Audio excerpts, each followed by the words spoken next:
Jesus, vendo a multidão, subiu ao monte e ensinava aos seus discípulos, dizendo: Bem-aventurados os humildes, porque deles é o reino do céu. Bem-aventurados os que choram, porque serão consolados pelo próprio Deus. Bem-aventurados os pacientes, porque eles herdarão a terra.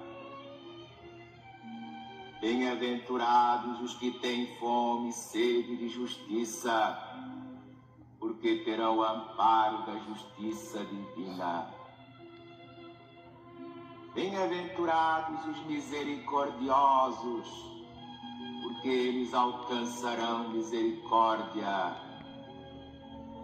Bem-aventurados os limpos de coração, porque eles verão Deus face a face. Bem-aventurados os pacificadores, porque serão chamados filhos de Deus. Bem-aventurados os que são perseguidos por causa da verdade, porque deles é o reino do céu. Bem-aventurados sois vós, quando vos perseguem, quando vos injuriam, e mentindo fazem todo mal contra vós por minha causa. Exultai e alegrai-vos, porque é grande o vosso galardão no céu.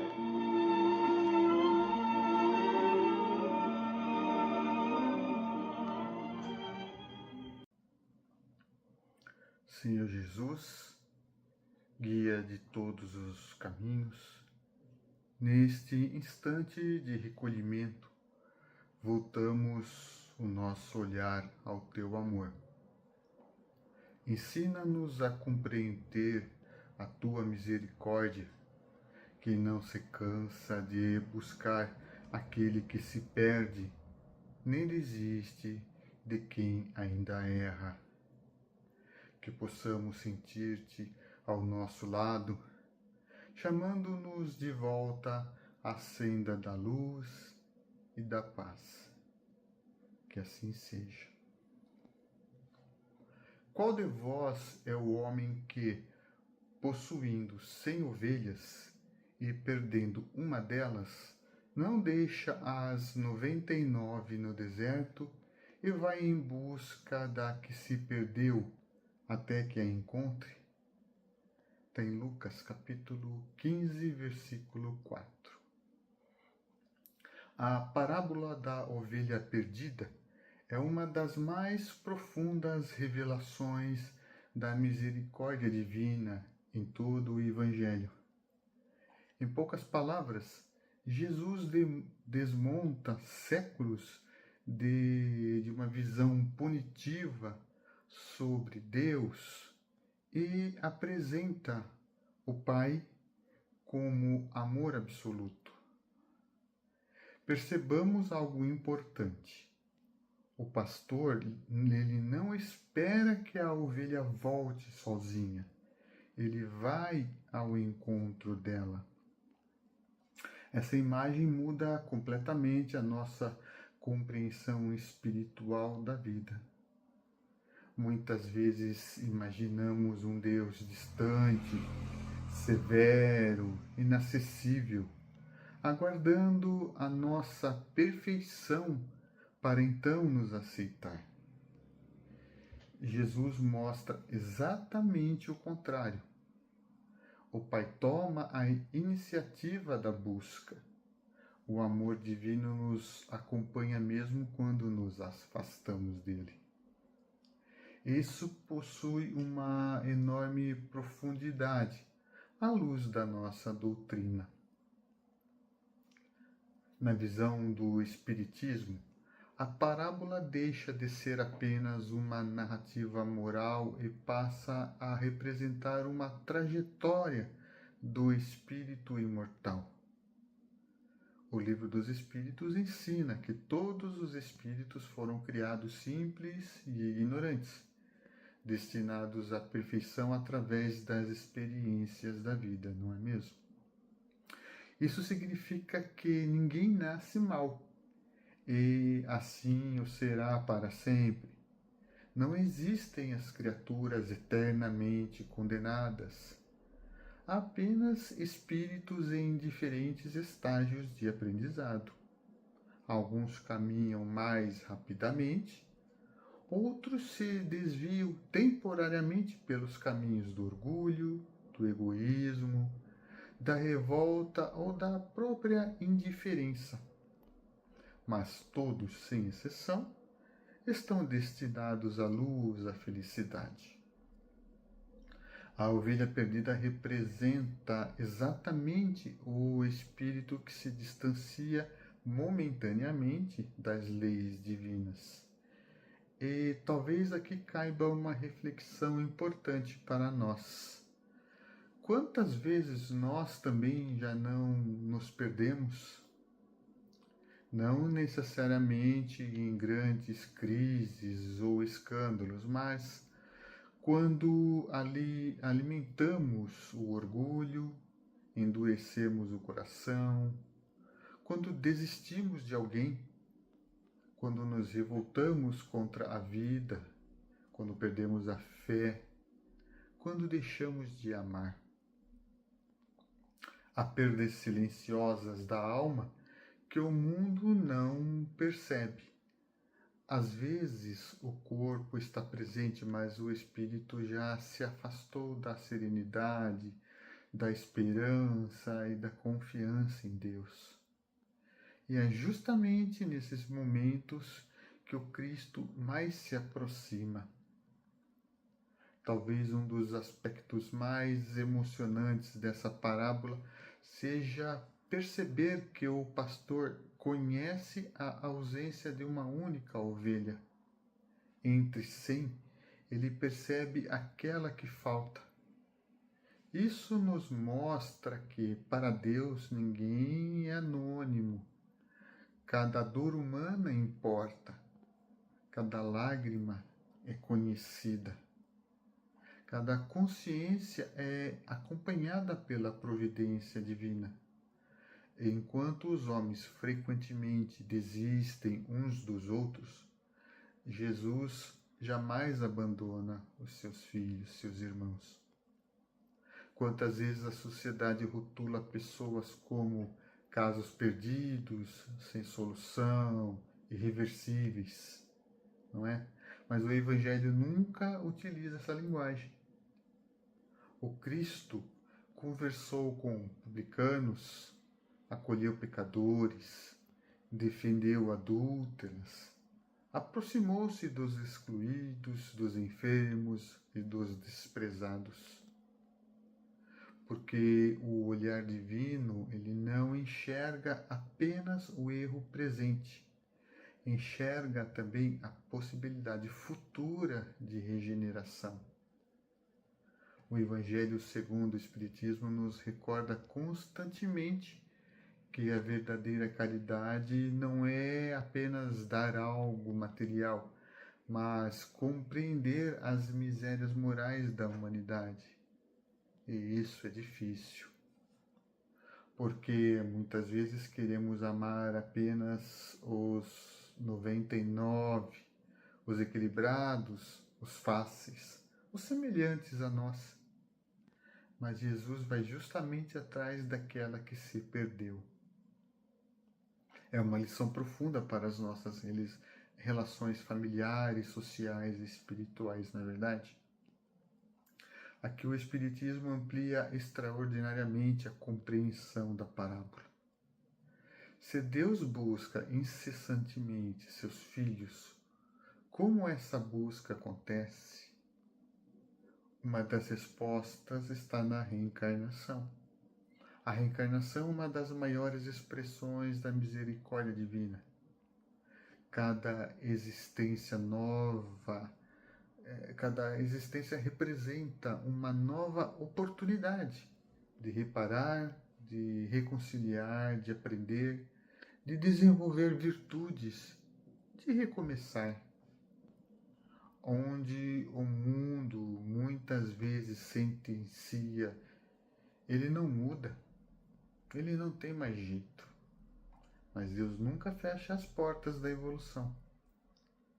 O céu e o inferno mostram-nos, através de inúmeros relatos espirituais, que até espíritos profundamente comprometidos com o mal acabam despertando para o arrependimento, ainda que após longos períodos de sofrimento moral.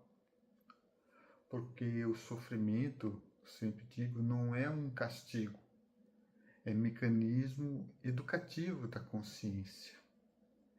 Essa é uma diferença essencial entre a justiça humana e a justiça divina, não é verdade? A humana frequentemente pune para excluir. A divina corrige para transformar. Isso muda completamente a nossa maneira de enxergar as nossas dores, as nossas quedas, os erros alheios, os desafios da vida. Bem, há momentos em que o espírito somente desperta através da dor. Enquanto tudo parece confortável, muitos permanecem distantes da reflexão espiritual. Mas aí chegam as perdas, as enfermidades, as decepções, os conflitos, a solidão, os fracassos. Então o homem começa a fazer perguntas mais profundas. Qual o sentido da vida? Por que eu estou sofrendo? O que Deus espera de mim? Muitas vezes, aquilo que interpretamos como abandono é justamente o movimento do pastor tentando reconduzir a ovelha ao caminho seguro. Não porque Deus deseje o sofrimento, mas porque certas experiências despertam regiões da alma que o conforto não consegue alcançar. O Evangelho segundo o Espiritismo explica que as provas possuem finalidade educativa e regeneradora. A dor, quando compreendida espiritualmente, deixa de ser revolta e transforma-se em oportunidade de crescimento. Isso não significa buscar sofrer. Significa aprender com aquilo que inevitavelmente chega à experiência humana. Existe ainda outro ensinamento importante nesta parábola. Jesus não apenas fala sobre Deus, ele também ensina como devemos agir. O discípulo sincero não pode assumir a posição de juiz impiedoso.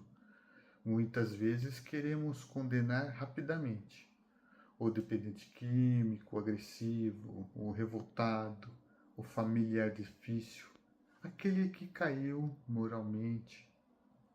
Mas Cristo nos convida a outra postura, a do auxílio. Isso não significa concordar com o erro, significa